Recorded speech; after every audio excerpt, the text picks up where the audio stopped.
Video viral ಪ್ರಕರಣದಿಂದ ಜೆಡಿಎಸ್ಗೆ ಸಂಕಷ್ಟ ಎದುರಾಗ್ತಾ ಇದೆ. ಭದ್ರಕೋಟೆಯನ್ನೇ ಕಳೆದುಕೊಳ್ಳುವಂತಹ ಆತಂಕ ಜೆಡಿಎಸ್ ಪಕ್ಷಕ್ಕೆ ಸದ್ಯಕ್ಕೆ ಕಾಡ್ತಾ ಇದೆ. ಅದರಲ್ಲಿ ಎರಡನೇ ಮಾತಿಲ್ಲ.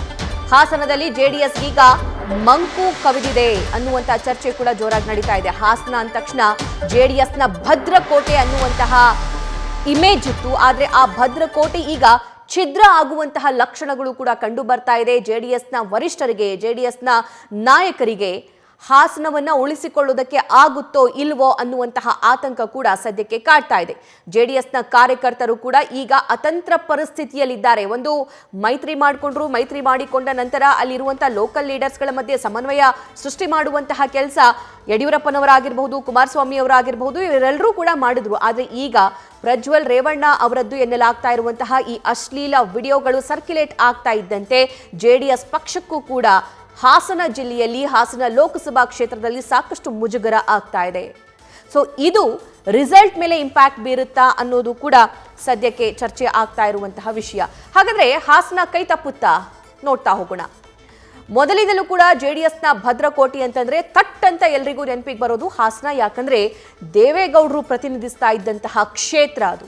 ಆ ಕ್ಷೇತ್ರಕ್ಕೆ ಜೆಡಿಎಸ್ಗೆ ಅಷ್ಟು ಪವರ್ ಇತ್ತಲ್ಲಿ. ಆದ್ರೆ ಈಗ ಒಕ್ಕಲಿಗ ಭದ್ರಕೋಟೆಯಲ್ಲಿ ಪ್ರಾಬಲ್ಯ ಹೊಂದಿದ್ದಂತಹ ಜೆಡಿಎಸ್ ಪಕ್ಷ, ಆದರೆ ಈಗ ಹಾಸನದಲ್ಲಿ ಸದ್ದು ಮಾಡ್ತಾ ಇದೆ ವಿಡಿಯೋ ಪ್ರಕರಣ. ಪೆನ್ ಡ್ರೈವ್ ವಿಡಿಯೋ ಬರೀ ಇದೆ ಹಾಸನದಲ್ಲಿ ಚರ್ಚೆ ಆಗ್ತಾ ಇರುವಂತಹ ವಿಚಾರ.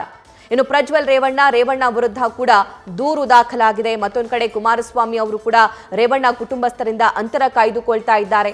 ಇನ್ನು ರೇವಣ್ಣ ಕುಟುಂಬದಿಂದ ಅಂತರವನ್ನ ಕುಮಾರಸ್ವಾಮಿ ಅವರಷ್ಟೇ ಅಲ್ಲ, ಪಕ್ಷದ ಶಾಸಕರು ಕೂಡ ಕಾಯ್ದುಕೊಳ್ತಿದ್ದಾರೆ. ಈ ಎಲ್ಲಾ ಬೆಳವಣಿಗೆಗಳನ್ನ ನೋಡಿದ್ರೆ ಕಾರ್ಯಕರ್ತರು ಸದ್ಯಕ್ಕೆ ಅತಂತ್ರ ಪರಿಸ್ಥಿತಿಯಲ್ಲಿದ್ದಾರೆ.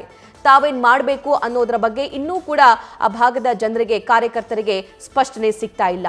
ಮೌನಕ್ಕೆ ಶರಣಾಗಿದ್ದಾರೆ. ಅದರ ಜೊತೆಗೆ ಚುನಾವಣೆಗೆ ಮುನ್ನವೇ ಈ ವಿಡಿಯೋ ರಿಲೀಸ್ ಆಗಿದ್ದು ಮತದಾರರ ಮೇಲೆ ಪ್ರಭಾವ ಬೀರುತ್ತಾ ಅಂತ. ಇದು ಪ್ರಭಾವ ಬೀರಿದೆಯಾ ಇಲ್ವಾ ಅಂತಲೂ ಕೂಡ ರಿಸಲ್ಟ್ ಬಂದ ನಂತರ ಗೊತ್ತಾಗುತ್ತೆ. ಆದರೆ ಢವಢವ ಅಂತೂ ಇದ್ದೇ ಇರುತ್ತೆ. ಹಾಸನದಲ್ಲಿ ಜೆಡಿಎಸ್ಗೀಗ ಮಂಕು ಕವಿದಿರೋ ವಾತಾವರಣ ನಿರ್ಮಾಣ ಆಗಿದೆ. ನ್ಯೂಸ್ ಫಸ್ಟ್ ನಿರ್ಭೀತಿಯಿಂದ ನಿಮ್ಮ ಪರವಾಗಿ.